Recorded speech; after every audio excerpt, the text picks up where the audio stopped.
Reaper01. Just got dark in here. I missed that. Blake, family reunion in the email. All right, let's check it out. I very recently reconnected with my estranged father after 20 years. Wow, at a family gathering. As I'm sure I explained before, my father was very abusive and addict, and I witnessed horrible things at his hands in my younger years. However, now at 52, he's clean and still trying to cope with his demons. The reason I chose to speak to him was the fact that I figured that if my late mother could speak with him after all he's done, what the hell, why can't I? We sat down and started talking. I was surprised to see and hear how opposite and yet alike we are. You see, he was a victim of Wango Tango at the hands of women as well. As he tearfully explained what happened to him, I couldn't help but see the frightened and confused boy that I'm sure he was and that I myself used to be too. He explained it started with his foster mother, and she began passing him around the neighborhood to several other women in exchange for money to feed her addiction. That said, with sex being all he knew, my father grew into a literal gigolo in the early 1980s. Dude's probably got a whole colony of dickworms.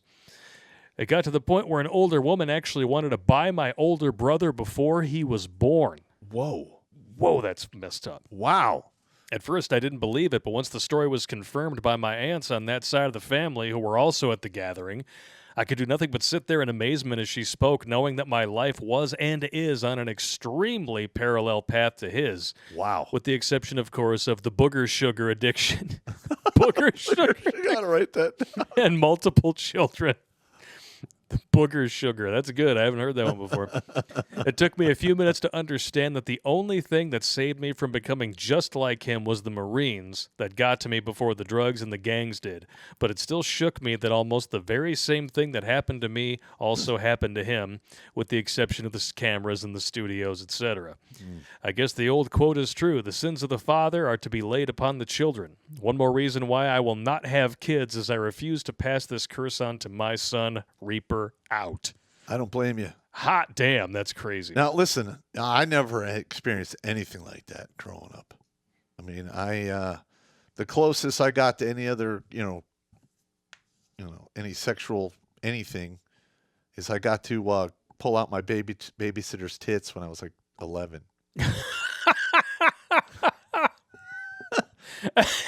What are you going to do?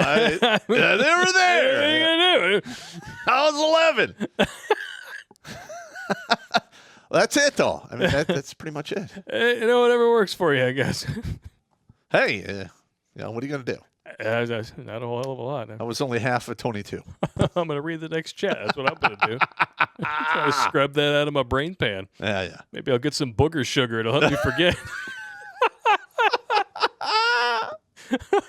Oh, my God, that's funny. Chief Kick-A-Bitch of the Slapahoe Nation with a $50 donation.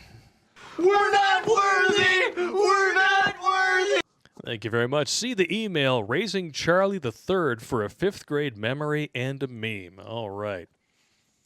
Love these stories here. Taking care of Charlie III for a few hours every day with my wife is bringing back memories of my childhood. The most recent one popped up on a trip we took because he had never seen snow. Whoa. Wow. After finding that out, we talked to his mother about taking a road trip over the Martin Luther King holiday to where there was some. She agreed, and we all went. No problem. Charlie's motorhome sleeps up to 9. Now, that's a motorhome right there. That's like a motor palace. That's serious business. The memory spark was Charlie III's reaction to seeing names written in yellow in the snow. He made me use a stick to write his name so he could trace it. In the 5th grade, the mean, fat, mean Puerto Rican girl, she was so mean, we had to say she was mean twice. Mm-hmm. Puerto Rican girl, Balvina, was bullying the blonde girl I had a crush on since the 4th grade, who was my first kiss in 6th grade. Ooh, okay. We're getting into some real personal history here. She actually sat next to the pencil sharpener, giving me the excuse to take a leaf from Charlie Brown and sharpen my pencil more often than reasonable. Is that a euphemism?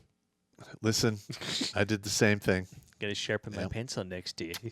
You like that? Yeah. This doesn't actually make it sharper. I just enjoy doing this in your presence. Mm-hmm. I had the same thing. There was a girl, and I would go sharpen the pencil because I'd walk right by her desk. Yeah.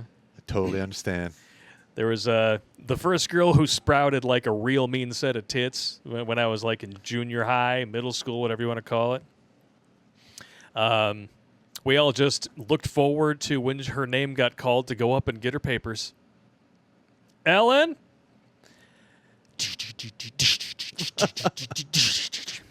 Every dude in the room is like, Where's my book? everybody's got the science book. Put it under the desk, whatever. Tables start lifting off the ground. Yeah, those days are done.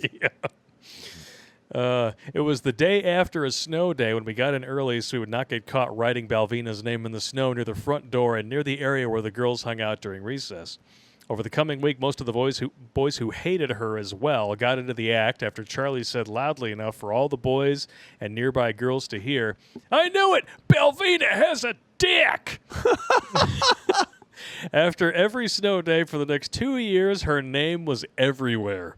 After the second snow day, our graffiti project reduced her to tears, and the girls who wanted to talk with the boys were peeled off of her clique.